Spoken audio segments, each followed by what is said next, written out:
Hi friends, ನಮಸ್ತೆ ಎಲ್ಲರಿಗೂ. ನಾನು Chaitra. Welcome to Chaitra cooking YouTube ಚಾನಲ್ಗೆ ಸ್ವಾಗತ. ನಾನಿವತ್ತು ಕರಿಗಡುಬು ಮಾಡೋದು ಹೇಗೆ ಅಂತ ತೋರಿಸ್ಕೊಡ್ತಾ ಇದ್ದೀನಿ. ನಮ್ಮ ಹಿಂದೂ ಸಂಪ್ರದಾಯದಲ್ಲಿ ಏನಾದರೂ ಹಬ್ಬ ಅಂತ ಬಂತು ಅಂದರೆ ಫಸ್ಟ್ ಮಾಡೋದೇ ಈ ಕರಿಗಡುಬು, ಆಮೇಲೆ ಹೋಳಿಗೆ, ಈ ಥರದ್ದೇ ಜಾಸ್ತಿ ನಾವು ಮಾಡೋದು. ಹಾಗಾಗಿ ನಾನಿವತ್ತು ಸ್ಪೆಷಲ್ಲಾಗಿ ಕರಿಗಡುಬನ್ನ ಮಾಡೋದು ಹೇಗೆ ಅಂತ ತೋರಿಸ್ತಾ ಇದ್ದೀನಿ. ಬನ್ನಿ ಹೇಗೆ ಮಾಡೋದು ಅಂತ ನೋಡೋಣ. ನಾನು ಈ ಕಪ್ಪಲ್ಲಿ 1.5 ಕಪ್ಪಷ್ಟು ತೊಗರಿಬೇಳೆನ ತೊಗೊಂಡಿದ್ದೀನಿ.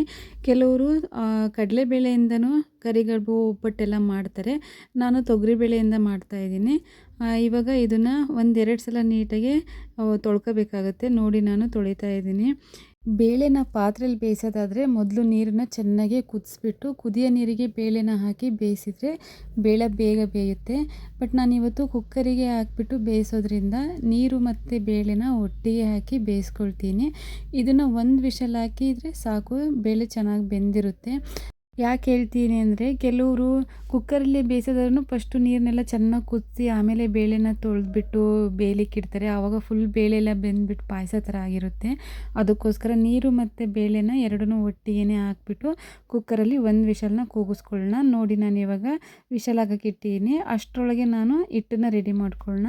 1 ಕಪ್ನಷ್ಟು ನಾನು ಮೈದಾ ಹಿಟ್ಟನ್ನ ತೊಗೊಂಡು ಅದಕ್ಕೆ 1 ಚಿಟಿಕೆಯಷ್ಟು ಉಪ್ಪನ್ನು ಸಹ ಸೇರಿಸ್ಕೊಂಡು ನೀಟಾಗಿ ಮಿಕ್ಸ್ ಮಾಡ್ಕೊಳ್ತಾ ಇದ್ದೀನಿ. ನೋಡಿ, ಇವಾಗ ಮಿಕ್ಸ್ ಆಗಿದೆ. ಇವಾಗ ಸ್ವಲ್ಪನೇ ನೀರು ಹಾಕ್ಕೊಂಡು 1 ಚಪಾತಿ ಹಿಟ್ಟಿನ ಅದಕ್ಕೆ ನಾನು ಇವಾಗ ಕಲಿಸ್ಕೊಳ್ತಾ ಇದ್ದೀನಿ. ಇದನ್ನೊಂದು 1/2 ಅವರ್ ಚೆನ್ನಾಗಿ ನೆನೆಲಿಕ್ಕೆ ಎತ್ತಿಡೋಣ. ನೋಡಿ, ಇವಾಗ ವಿಷಲ್ ಆಗಿ ಆರಿದೆ. ಬೇಳೆ ಹೇಗೆ ಬೆಂದಿದೆ ಅಂತ ತೋರಿಸ್ತೀನಿ. ನೋಡಿ, ಇವಾಗ ಬೇಳೆ ಯಾವ ಥರ ಬೆಂದಿದೆ, ತುಂಬ ಚೆನ್ನಾಗೇ ಬೆಂದಿದೆ. ಇದೇ ಥರನೇ ಬೇಯಿಸ್ಕೋಬೇಕಾಗುತ್ತೆ. ಇವಾಗ ನಾನು ಇದರಲ್ಲಿರೋ ನೀರನ್ನೆಲ್ಲ ಸೋಸಿಬಿಟ್ಟು ಬೇಳೆನ ಮಾತ್ರ ತೊಗೊಳ್ತಾ ಇದ್ದೀನಿ.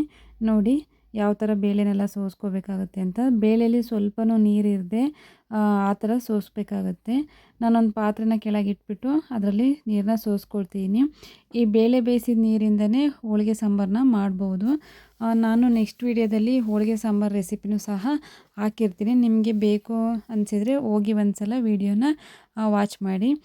ನೋಡಿ, ಇವಾಗ ಬೇಳೆ ಎಲ್ಲ ತಣ್ಣಗಾಗ್ಲಿಕ್ಕೆ ಇಟ್ಟಿದ್ನಲ್ಲ, ತಣ್ಣಗಾಗಿದೆ.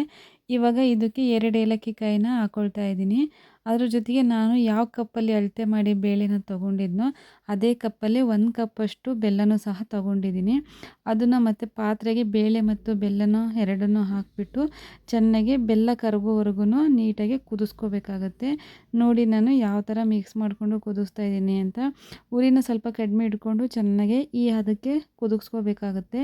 ಈ ಥರ ಬೇಳೆ ಮತ್ತು ಬೆಲ್ಲನ ಕುದಿಸಿ ಮಿಕ್ಸಿಗೆ ಹಾಕೋದ್ರಿಂದ ತುಂಬ ಚೆನ್ನಾಗಿ ಹೂರಣ ರೆಡಿ ಆಗುತ್ತೆ. ನಾನಿವತ್ತು ಗ್ರೈಂಡರಲ್ಲೇ ಹಾಕ್ಕೊಳ್ತಾ ಇದ್ದೀನಿ. ಇದನ್ನು ಮಿಕ್ಸಿ ಜಾರಲ್ಲೂ ಸಹ ಹಾಕೋಬೋದು. ನೋಡಿ, ಹೂರಣ ರೆಡಿಯಾಗಿದೆ. ಇವಾಗ ನಾನು ಮೊದಲೇ ಕಲಸಿಟ್ಟಿದ್ದಂತಹ ಹಿಟ್ಟು ಸಹ ಚೆನ್ನಾಗಿ ನೆಂದ್ಕೊಂಡಿದೆ. ಅದನ್ನು ಸ್ವಲ್ಪ ತೆಳುಗನ್ಸಿದ್ರೆ ಇನ್ನೊಂದು ಸ್ವಲ್ಪ ಹಿಟ್ಟನ್ನು ಹಾಕ್ಕೊಂಡು ನೀಟಾಗಿ ನಾದ್ಕೊಳ್ಳಿ. ಇವಾಗ ನಾನು ಚಿಕ್ಕದಾಗಿ ಬಿಲ್ಲೆನ ಮಾಡ್ಕೊಂಡ್ಬಿಟ್ಟು 1 ಮೀಡಿಯಮ್ ಸೈಜಿಗೆ ನಾನು ಎಲೆನ ರೆಡಿ ಮಾಡ್ಕೊಳ್ತಾ ಇದ್ದೀನಿ. ನೋಡಿ, ಎಲೆನ ಚಿಕ್ಕ ಸೈಜಲ್ಲಿ ನಾನು ರೆಡಿ ಮಾಡ್ಕೊಂಡಿದ್ದೀನಿ. ನೋಡಿ, ಇವಾಗ ಕರಿಗಡುಬು ಮಾಡೋದು ಹೇಗೆ ಅಂತ ತೋರಿಸ್ತೀನಿ. ಮೊದಲಿಗೆ 1 ಎಲೆನ ತೊಗೊಂಡು ಈ ಥರ ಅಂಗೈ ಮೇಲೆ ಹಾಕ್ಕೊಂಡು ಸುತ್ತ ನೀರನ್ನ ಹಚ್ಕೋಬೇಕಾಗತ್ತೆ. ನೀರನ್ನು ಏನಕ್ಕೆ ಹಚ್ಚುತ್ತೀವಿ ಅಂದರೆ, ಕರಿಗಡುಬನ್ನ ಎಣ್ಣೆಲಿ ಹಾಕಿದ ತಕ್ಷಣ ಓಪನ್ ಆಗಿಬಿಡುತ್ತೆ. ಅದಕ್ಕೋಸ್ಕರ ನೀರು ಹಚ್ಚಿ ಪ್ರೆಸ್ ಮಾಡೋದ್ರಿಂದ ಓಪನ್ ಆಗೋಲ್ಲ, ನೀಟಾಗಿರುತ್ತೆ. ಅದಕ್ಕೋಸ್ಕರ ನೀರನ್ನ ಹಚ್ಚಬೇಕಾಗತ್ತೆ. ನೋಡಿ, ನಾನಿವಾಗ ನೀರನ್ನ ಹಚ್ಬಿಟ್ಟು ಅದಕ್ಕೆ ಸ್ವಲ್ಪ ಹೂರಣ ಎಷ್ಟು ಬೇಕೋ ಅಷ್ಟು ಹೂರಣನ ಇಟ್ಬಿಟ್ಟು ನೀಟಾಗಿ ಕ್ಲೋಸ್ ಮಾಡ್ಕೊಳ್ತಾ ಇದ್ದೀನಿ. ಇದರಲ್ಲಿ ಒಂದು 4-5 ಮಾಡಿ ತೋರಿಸಿದ್ದೀನಿ. ನೀವು ಒಂದ್ಸಲ ನೋಡಿ. ಈ ಮೀಡಿಯಮ್ ಸೈಜಲ್ಲಿ ನಾನು ಮಾಡ್ಕೊಂಡಿದ್ದೀನಿ ಕರಿಗಡುಬನ್ನ. ಕೆಲವೊಬ್ಬೊಬ್ಬರು ದೊಡ್ಡದು ಮಾಡ್ತಾರೆ, ನೋಡಲಿಕ್ಕೂ ಚೆನ್ನಾಗಿರಲ್ಲ. ಅದಕ್ಕೋಸ್ಕರ ಈ ಥರ ಮಾಡಿದರೆ ನೋಡಲಿಕ್ಕೂ ಚೆನ್ನಾಗಿರುತ್ತೆ ಮತ್ತು ತಿನ್ನಲಿಕ್ಕೂ ತುಂಬ ಚೆನ್ನಾಗಿರುತ್ತೆ ಕೂಡ. ನಾನು ಆಲ್ರೆಡಿ ಮೊದಲೇ ಎಣ್ಣೆನ ಕಾಯ್ಲಿಕ್ಕೆ ಇಟ್ಟಿದ್ದೆ. ನೋಡಿ, ಎಣ್ಣೆ ಸ್ವಲ್ಪ ಬಿಸಿಯಾಗಿದೆ. ಇವಾಗ ನಾನು ಕರಿಗಡುಬನ್ನ ಹಾಕ್ಕೊಳ್ತಾ ಇದ್ದೀನಿ. ಈ ಥರ ಕರಿಗಡುಬು ಹಾಕಿದ ತಕ್ಷಣವೇ ಬಬಲ್ಸ್ ಬಂದರೆ ಎಣ್ಣೆ ಕರೆಕ್ಟಾಗಿ ಕಾದಿದೆ ಅಂತ. ಯಾವಾಗ್ಲೂ ಉರಿನ ಸ್ವಲ್ಪ ಕಡಿಮೆ ಇಟ್ಕೊಂಡೇ ಚೆನ್ನಾಗಿ ಫ್ರೈ ಮಾಡ್ಕೋಬೇಕಾಗತ್ತೆ. ಇಲ್ಲಾಂದರೆ ಬೇಗನೆ ಸೀದೋಗ್ಬಿಡುತ್ತೆ. ಅದಕ್ಕೋಸ್ಕರ ಮೀಡಿಯಮ್ ಉರಿನ ಇಟ್ಕೊಂಡು ನೀಟಾಗಿ ಫ್ರೈ ಮಾಡ್ಕೊಳ್ಳಿ. ನಾನು ಇವಾಗ ಹಾಕ್ಕೊಂಡು ಫ್ರೈ ಮಾಡ್ತಾಯಿದ್ದೀನಿ. ನೋಡಿ, ಕರಿಗಡುಬು ಫುಲ್ ಕಲರ್ ಚೇಂಜ್ ಆಗೋವರೆಗೂ ನೀಟಾಗಿ ಫ್ರೈ ಮಾಡ್ಕೋಬೇಕಾಗತ್ತೆ.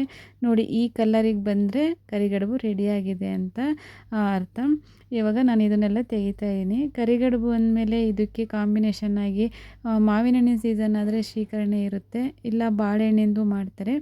ನಾನಿವತ್ತು ಕಾಯಿಯಿಂದ ಕಾಯಿ ರಸ ಮಾಡ್ತಾಯಿದ್ದೀನಿ.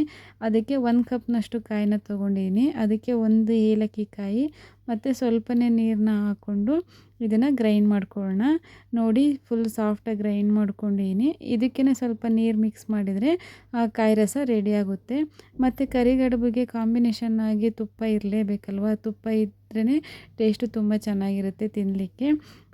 ನೋಡಿ ಇವತ್ತಿನ ರೆಸಿಪಿ ಕರಿಗಡುಬು ಈ ಥರ ಇದೆ. ಹಾಗೆ ನಿಮಗೆ ಈ ರೆಸಿಪಿ ಇಷ್ಟ ಆಗಿದ್ದಲ್ಲಿ ಚೈತ್ರ ಕುಕಿಂಗ್ ಯೂಟ್ಯೂಬ್ ಚಾನಲ್ನ ಸಬ್ಸ್ಕ್ರೈಬ್ ಮಾಡಿ ಮತ್ತು ಕೆಳಗಿರುವ ಬೆಲ್ಲೈಕನ್ನ ಪ್ರೆಸ್ ಮಾಡೋದನ್ನ ಮರಿಬೇಡಿ. Thank you for watching my video.